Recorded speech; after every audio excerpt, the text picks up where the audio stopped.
Lord कृष्णानमन। बच्चों, जैसा कि मैंने आपसे वादा किया था कि अगले वीडियोज़ में मैं सर्वेश्वर दयाल सक्सेना द्वारा रचित मेघ आए बन ठन के संवर के पाठ को अच्छे ढंग से पढ़ाऊंगा, इसकी विस्तृत व्याख्या करूंगा।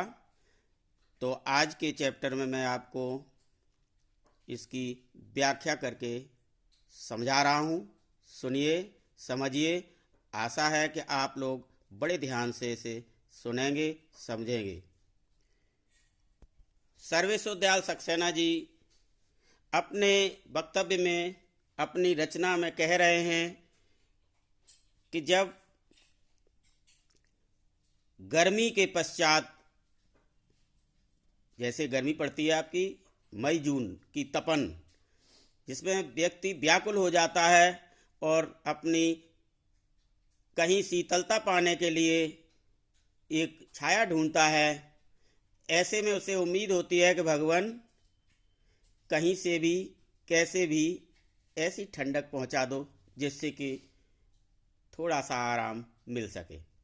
फिर आप देखते हैं कि 20 जून के बाद थोड़ी सी आकाश की तरफ देखता है तो काले काले बादल का टुकड़ा भी कहीं दिखाई दे जाता है, तो उसे बड़ा राहत महसूस होती है और बड़ी प्रसन्नता जाहिर करता है। उस समय वो सोचता है कि मुझे ईश्वर ने सब कुछ प्रदान कर दिया, कोई सुख सुविधा नहीं चाहिए।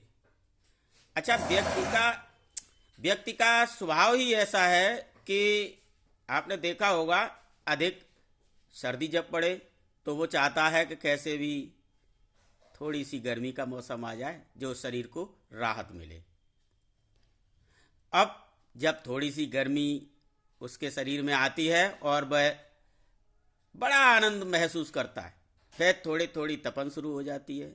मई जून का मौसम होता है, मई जून के मौसम में उसे बहुत गर्मी लगती है, व्याकुल हो जाता है। फिर वो चाहता है कि कैसे भी उसे थोड़ी सी राहत मिल जाए, इस गर्मी से निजात मिले।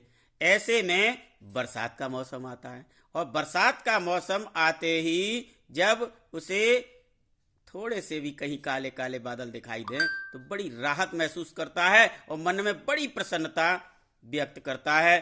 ठीक उसी प्रकार आप देखिएगा इनकी चंद पंक्तियों में क्या कह रहे हैं। मेघ आए बन ठन के संवर के, आगे आगे नाचती गाती बयार चली, और दरवाजे खिड़कियां खुलने लगे गली गली। पाहुन ज्यों आए हों गांव में शहर के, और मेघ आए बन ठन के संवर के। देखिए, इसमें आपने देखा होगा ऊपर पंक्तियां दी गई हैं, मेघ आए बन ठन के संवर के। बन ठन के कौन चलता है? बाराती। जब आप कहीं पार्टी आर्टी में जाते हैं तो अच्छे अच्छे कपड़े पहन करके बन ठन के चलते हैं। ठीक जैसे काले काले बादल आकाश में घुमड़ रहे हैं, तो यहाँ पर देखो, जैसे पिछली बार मैंने आपको पढ़ाया था मानवीकरण अलंकार क्या होता है, तो यहाँ जिस तरह से मानव बनता संवरता है, अपने को सुंदर दिखाने के लिए सुंदरता प्रकट करता है, तो अच्छे अच्छे आभूषण, कपड़े, गहने पहन करके चलता है। ठीक उसी प्रकार यहाँ पर मेघों के लिए भी कहा गया है कि उनकी कालिमा इतनी मन को मोहित करती है, लगता है कि जल्दी जल्दी मेघ आए, बरसें और हमारे तन को थोड़ा सा ठंडक पहुंचाएं। तो क्या कहा? मेघ आए बन ठन के संवर के। जब घुंघराले घुंघराले घुमड़ घुमड़ के जब आते हैं तो बड़े अच्छे शोभायमान लगते हैं, मेघ आए बन ठन के। और जब आपने देखा होगा कभी भी मेघ आए, काले बादल आए, उससे पहले हवा बहुत जल्दी चलने लगती है, बहुत तेज उनके स्वागत में आती है। तो कहते हैं आगे आगे नाचती गाती बयार चली। खूब तेज घुमड़ घुमड़ करके हवा चलने लगी, और जब हवा चलती है तो आप देख रहे होंगे घर के दरवाजे और खिड़कियां जो हैं आपस में बड़बड़ाने लगते हैं, खुलने लगते हैं, बंद होने लगते हैं। ठीक तो उन्होंने कहा है कि दरवाजे खिड़कियां खुलने लगी गली गली। हर एक गली में जितने मकान थे उनके और जिनके भी मकान थे उनके दरवाजे खुलने लगे, खिड़कियां खटकने लगीं। और क्यों? उनके स्वागत में। कैसे? पाहुन आए हों ज्यों गांव में शहर के। पाहुन शब्द यहाँ मेहमान के लिए कहा गया है कि जैसे आप देखिए गांव पाहुन आए हो, पाहुन आए ज्यों आए हों गांव में शहर के। शहर का व्यक्ति जब पढ़ा लिखा कहीं गांव पहुंचता है तो लोग बड़े ध्यान से उसे देखते हैं, उसकी सभ्यता को देखते हैं, उसकी बोलचाल को देखते हैं, उसको समझते हैं। ठीक उसी प्रकार ये मेघ जो लग रहा है शहर के पाहुन, शहर के रिश्तेदार गांव में चल करके अपनी रिश्तेदारी में आए हों और रिश्तेदारी में आकर के लोग इकट्ठा होकर के उनका स्वागत कर रहे हों। तो उन्होंने कहा मेघ आए बंठन के संवर के। अब देखिए आगे वो क्या कहते हैं अगली पंक्तियों में, बड़ी रोचक पंक्तियां हैं इनकी। अब जब आपने देखा होगा कभी गांव में बारात आए तो बड़े बूढ़े लोग अगवानी लेने के लिए चल देते हैं और जो उनके परिवार के लोग अगवानी लेते हैं उनका स्वागत करते हैं, माला फूल पहना करके, आरती उतार करके उनसे कहते हैं आप मेरे घर पर आए, पधारे हैं, बहुत बहुत स्वागत सम्मान। तो उन्हें कैसे क्या? उन्होंने जो प्रकृति ने उनका सम्मान किया है मेघों का, वो बता रहे हैं कि पेड़ झुक झांकने लगे गर्दन उचकाए।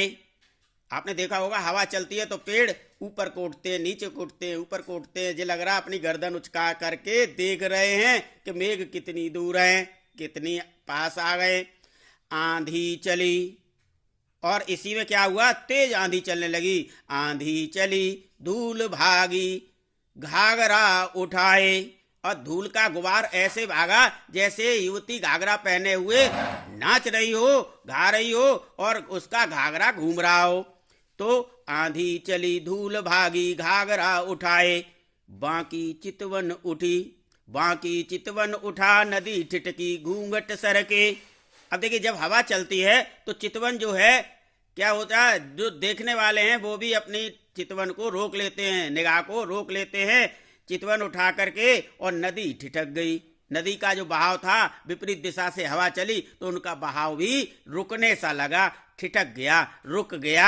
और जो महिलाएं युवतियां अपने के सिर को ढके हुए थी, घूंघट उठाए थी, घूंघट डाले हुए थी, हवा चलते ही उनके घूंघट भी सरकने लगे और उनको वो संभालती हैं। तो बाकी चितवन उठा नदी ठिठकी घूंघट सरके, मेघ आए बनठन के समर के। आगे देखिए स्वागत के लिए किस किस ने उनका स्वागत किया है? बूढ़े पीपल ने आगे बढ़कर जुहार की। राम जुहार करना, सम्मान करना। पीपल ने अपने को झुक करके उन मेघों का सम्मान किया।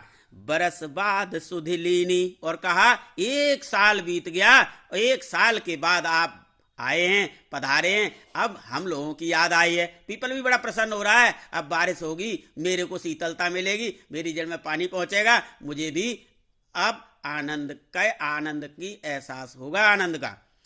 तो उन्होंने कहा बरस बाद सुधिलीनी, बोली अकुलाई लता ओट हो किवार की। यहां पर लता को 2 बातों में कहा गया है। बोली अकुलाई लता, एक तो लता है महिला के लिए कहा गया है, युवती के लिए कहा गया, और एक लता पत्रा जो ऊपर बेल होती है वो ओट हो किवार के, किवार पर पहुंच जाती है और उसको देखती है। इसी तरह से ग्रामीण में जब कोई गांव में महिलाएं, कोई बाहर से लोग आते हैं तो वो क्या करती हैं कि किवाड़ की ओट ले लेती हैं, फिर उनको देखने का प्रयास करती हैं। ठीक वैसे ही जैसे अगर बारात निकल रही है और दूल्हा सवार होकर के घोड़ी पर जा रहा है तो हरेक युवती गांव की किवाड़ को ढक कर, किवाड़ की ओट लेकर के उस दूल्हे को देखने का प्रयास करती है, या कोई बहुत सम्मानित व्यक्ति आया तो उसे देखने का प्रयास करती हैं। तो ठीक लता जो थी एक तो बेलों की, वो भी उसे उनको देखने की कर रही है और किवाड़ की ओट ले ली है। और यहाँ पर एक सुंदरी के लिए भी कहा गया है कि उनको देखने का प्रयास कर रही है, कि इनको पाहुन को, अपने मेहमान को। अब क्या है? हर्षाया ताल, ताल भी बड़ा प्रसन्न हो गया। हर्षाया का मतलब प्रसन्न। हर्षाया ताल लाया पानी परात भर के, और पानी परात भर के आए। जब कोई आपने देखा होगा मेहमान आते हैं तो उनके पैर धोने के लिए पानी परात में ला करके और उनके पैरों को धोया जाता है। इसके दो कारण हैं पैरों को धोने का। जो बाहर से रज लेके आए हो उसको धो दो तो जो गंदगी आई है पैर धुल जाएंगे। दूसरे थका हुआ व्यक्ति जब आता है और उसके पैर थाली में पानी रख के धो दिए जाएं तो उसकी थकावट दूर हो जाती है। ये है वैज्ञानिक भी तरीका है और अपने संस्कार भी इसमें चलते हैं। तो हर्षाया ताल लाया पानी परात भर के, मेघ आए बनठन के समर के। इन मेघों के आने पर ताल भी बड़ा प्रसन्न हुआ और पानी जो भी जितना पानी उसके पास था वो उनके स्वागत के लिए पैर धोने के लिए लेकर के आया। ठीक है, आगे देखिए। क्षितिज अटारी गहराई दामिनी दमकी। और अटारी पर भी काली घटाएं जब छाई तो दामिनी होती है बिजली, और जब बादल कड़के और बिजली दमकने लगी चमकने लगी।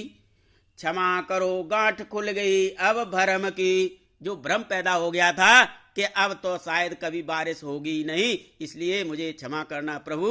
हे बादल, हे मेघ, आप आए हैं, मेरे अंदर जो भ्रम की गांठ पल गई थी कि अब तो कभी आएंगे ही नहीं, ये भी खुल गई। आप आए, मुझे बड़ी प्रसन्नता हुई।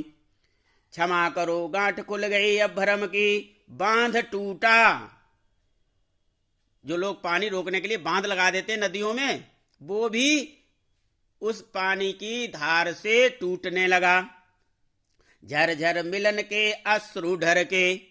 और जिस तरह से खुशी से आंसू गिरते हैं ठीक उसी प्रकार बारिश ने बड़ी खुशी से इन सबको प्रसन्न कर दिया और इनके खुशी से प्रकृति के और व्यक्तियों के खुशी से आंसू टपकने लगे। कहना चाहिए बारिश भी होने लगी।